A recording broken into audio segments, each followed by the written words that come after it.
Fala, mestrandos e mestrandas do Profimate. Meu nome é Professor Marcos e esse é o canal 5 mais no Inc. Um espaço feito para você que quer passar no Inc e mandar muito bem nas disciplinas do Profimate, sempre com clareza e confiança, ok? Então, no exercício de hoje, nós vamos estar resolvendo um exercício de MA11, um exercício das provas nacionais. Eu já vou compartilhar a tela para a gente fazer, ok? Na aula de hoje, nós vamos estar resolvendo um exercício de números e funções MA11, das provas nacional de 2012, a avaliação 1, questão de número 2, cujo enunciado é o seguinte: seja f definida de R em R uma função crescente, isso é importante, tal que, para todo x racional, vale f de x igual a x mais b, com a e b pertencente aos números reais e constantes, ok? Prove que se tem que f de x igual a ax mais b também se x for irracional. Ou seja, pessoal, nós temos uma função que ela é crescente, então eu vou destacar as coisas que são importantes.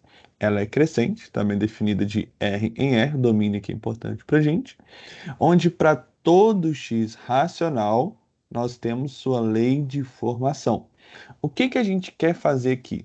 Nós queremos estender esta propriedade, esta lei de formação, também para os irracionais, mostrando que vale a mesma coisa, tá bom? Mostrando que ela também vale a mesma coisa. Antes da gente propriamente fazer essa questão, nós vamos fazer duas observações iniciais. A primeira é: o que que significa uma função ela ser crescente? Uma função f ela é crescente se somente se, para todo x1 menor do que x2 dentro do domínio da nossa função f, tá bom? Por isso que eu coloquei df. Nesse caso são os números reais, mas poderia ser qualquer outro caso, tá bom? Para todo x1 menor do que x2 pertencentes ao domínio de f, tem-se que f do x1 é menor do que o f do x2, tá bom? Então, isso significa uma função ela ser crescente. Agora, como que isso vai ser útil na nossa resolução? Isso vai ser útil para nos garantir que esse valorzinho de A aqui, esse valorzinho de A que a gente tem da nossa lei de formação, ele vai ser um número maior do que zero, tá bom? Ele vai ser um número maior do que zero. Como que eu provei isso, né? Eu utilizei a tricotomia. Ou seja, qualquer número real, sabendo que A é um número real, ou ele é menor do que zero, ou ele vale zero, ou ele é maior do que zero. Então, eu vou mostrar que ele não pode ser zero e ele também não pode ser menor do que zero, tá bom? Então, olha só. Se o A fosse zero, pessoal, se o A fosse zero, nós teríamos que f de x vai ser igual ao b, tá bom? Ou seja, é uma função constante, ela não é crescente, portanto, uma contradição. Isso é um absurdo, tá bom?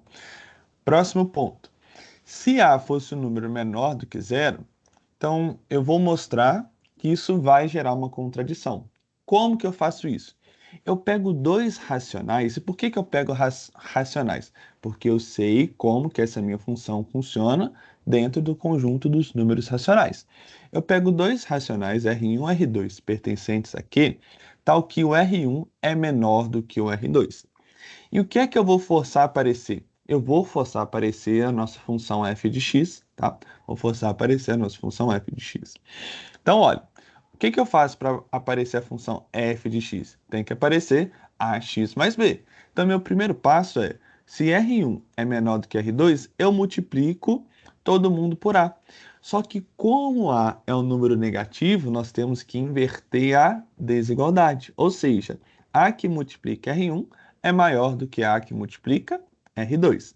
Agora eu somo B nos dois membros, isso não altera a nossa desigualdade. Então vai ficar A que multiplica R1 mais B é maior do que A que multiplica R2 mais B. Só que isto é exatamente o valor da função aplicada no R1 e no R2. Ou seja, f de R1, que é esse meu membro esquerdo, é maior do que o f de R2. Então, olha só, eu comecei com R1 menor do que R2 e concluí, a partir do fato do A ser menor do que zero, que o f do R1 é menor do que o f, é maior do que o f do que R2. Ou seja, a minha função, ela não é crescente. Isso contradiz a nossa hipótese da função ser crescente. Logo, nos sobra apenas o fato de A ser um número maior do que zero. Então, essa foi a minha primeira observação. O fato de f ser crescente nos garante que o a é um número maior do que zero. A minha segunda observação era um pouco mais difícil, tá bom? Ela é um pouco mais difícil, no qual eu não vou me atentar muito a ela, porque vocês verão coisas parecidas com isso na disciplina Fundamentos de Cálculo, tá bom? A densidade de Q em R nos garante que para todo x irracional, ou seja, pertencente a R menos Q, existe uma sequência de racionais que convergem para x. Ou seja, para qualquer x irracional, a gente vai achar uma sequência de racionais que convergem para esse x, ok? A resolução que lá propôs está utilizando isso, mas como vocês não viram sequências, como ainda não passou isso, né? Ele só pincelou o que ele quis dizer. Então aqui eu estou demonstrando de fato o que é que ele quis fazer, tá? O que é que ele estava pensando em fazer. Só que eu vou pegar duas sequências específicas, tá bom? Uma sequência Rn que converge para x, mas ela converge crescendo, ou seja, o R1 é menor do que R2, que é menor do que R3, então os números vão crescendo e aproximando de x, sendo todos eles menores do que x, e um Sn que decresce para x, então ela vai decrescendo para x. Então o Rn vai crescendo para x e o Sn vem decrescendo para x. Então estou pegando duas sequências, olha, que converte para x, uma vindo pela esquerda e outra vindo pela direita. No fundo, o que nós vamos querer usar é um teorema do sanduíche, é um teorema do confronto para a gente resolver essa nossa questão. Nessa parte aqui de baixo, eu somente mostrei, tá? Então, isso vale a pena vocês pensarem, debruçarem. Eu só mostrei um tipo de sequência, um exemplo de sequência R1, Rn no caso, um tipo de sequência Sn. Então, assim, eu só quero que você se atente ao visual, tá? Eu mostrei aqui como nós podemos construir uma sequência Rn, como nós podemos construir uma sequência Sn, mas visualmente eu só quero que vocês observem o seguinte, ó. A minha função R, ela vai crescendo para x, e a minha função S, ela vem decrescendo para x, tá bom? Depois, se vocês quiserem pausar, vou até abrir aqui um pouco a tela aqui para vocês olharem isso daqui. Pausem o vídeo, olhem para essa imagem. Também o PDF vai estar disponível na descrição deste vídeo aqui também. Vocês podem conferir exatamente como foi que eu construí essa minha sequência Rn e a sequência Sn, tá bom? Sequência Rn e Sn que satisfaça exatamente essas duas condições. Rn é uma função crescente e ela converte para x, e Sn é uma função decrescente, função não, é uma sequência decrescente que converte para x. Rn, uma sequência crescente, converte para x, Sn é uma sequência decrescente que também converte para x. E só utilizando esses dois fatos, a gente vai concluir rapidamente aquilo que nós precisamos, que é isso daqui, olha.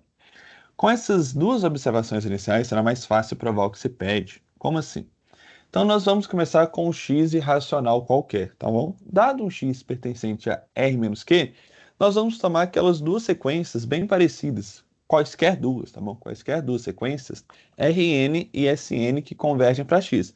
Rn converge crescendo e Sn converge decrescendo. Então, aqui está toda a lógica da questão, tá? Então, olha, para qualquer n que a gente pegue, o nosso Rn é um número estritamente menor do que o x e, e o x é menor do que o Sn, por construção. Vocês voltem lá na página anterior, pausem o vídeo e entendam. Então, Rn é sempre um número menor do que x e o Sn é sempre um número maior do que x. Então, para todo n, eu consigo colocar o x entre o Rn e o Sn, tá bom? Agora que nós vamos começar a provar. Então, usando o fato de f ser crescente, então, olha, aplico f em todos esses termos e usando que f é crescente, me garante que o f da Rn é menor do que o f de x, que é menor do que o f do Sn. Porém, como Rn e Sn são números racionais, eu sei quanto que eles valem. Olha, no lugar do x aqui, eu vou trocar tanto por Rn quanto trocar por Sn. Então, olha, vai ficar A que multiplica Rn mais B é menor do que f de x, que é menor do que A que multiplica Sn mais B. Agora eu posso subtrair nessas três equações o b. Isso não vai alterar o sinal da nossa inequação, tá bom? Então pronto, vai ficar A que multiplica Rn é menor do que f de x menos b e é menor do que A que multiplica Sn. Agora eu posso dividir todo mundo por A e usando que o A é um número positivo, isso não altera o sinal da nossa desigualdade. Ou seja, o Rn é menor do que f de x menos b sobre A, que é menor do que o Sn. Aqui, exatamente nesse ponto que nós vamos aplicar o teorema do confronto. Por quê? Como isso vale para todo n, eu posso fazer o n assumir valores muito grandes. E quando eu faço o n assumir valores muito grandes, esse meu Rn e esse meu Sn eles vão ficando tão próximos de x, mas tão próximos de x, o quanto eu quiser. Ou seja, o Rn ele converte para x, o Sn também converte para x.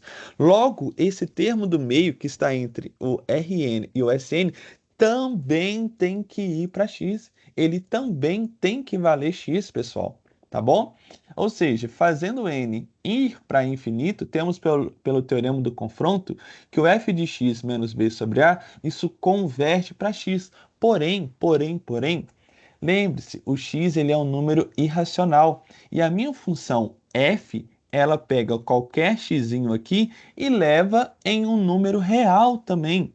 Logo, esta minha operação aqui, que é o f de x menos b sobre a, é um número real.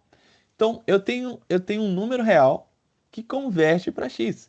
Então, esses dois números, eles têm que ser iguais. Ou seja, o nosso f de x menos b sobre a, ele tem que ser igual ao x. Então, se f de x menos b sobre a vale x, eu passo esse a multiplicando para cá. Fica f de x menos b tem que ser igual a esse ax. Somo o b e fica que f de x igual a x mais b. Lembre-se, o x era um número irracional qualquer. Então agora nós provamos aquilo que nós queremos. Espero que esta gravação tenha te ajudado. Quaisquer dúvidas, escreva aqui para mim. No mais, pessoal, bons estudos e tchau, tchau, tá bom?